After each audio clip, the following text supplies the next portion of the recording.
How do you file your taxes using TurboTax software? So first you'll need to head to turbotax.intuit.com and create an account or sign into your existing account if you have one.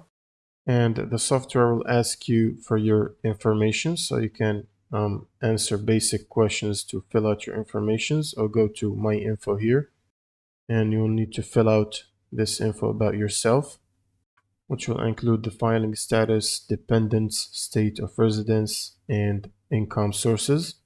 And then you will need to add your documents by going to the Documents section from the left panel here.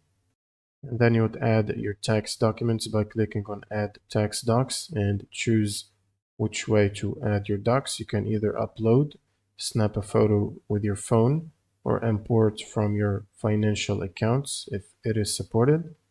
And the most common forms are W-2 forms for employers or from your employer, and 1099 NEC or 1099K for freelance work, and also any other investment forms or bank interest forms. And then you will need to add or enter deductions and credits. So under federal here, you can click on deductions and credits and follow the prompts here to guide you through the process, because the software checks for things like education credits, child tax credits, medical expenses, business and charitable donations. And it will automatically tell you whether the standard deduction or itemized deduction is better. The next step is to review your return, check for any missing information, incorrect numbers, and possible audit risks before you submit. And the next step is to choose refund or payment method.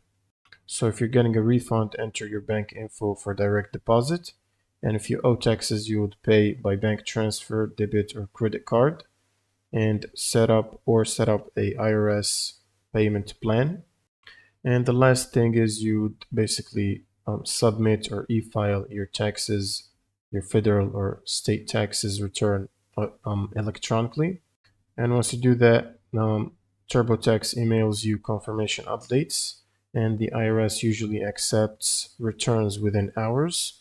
That's pretty much it for this video. If you have any questions, leave them in the comments below, and see you on the next one.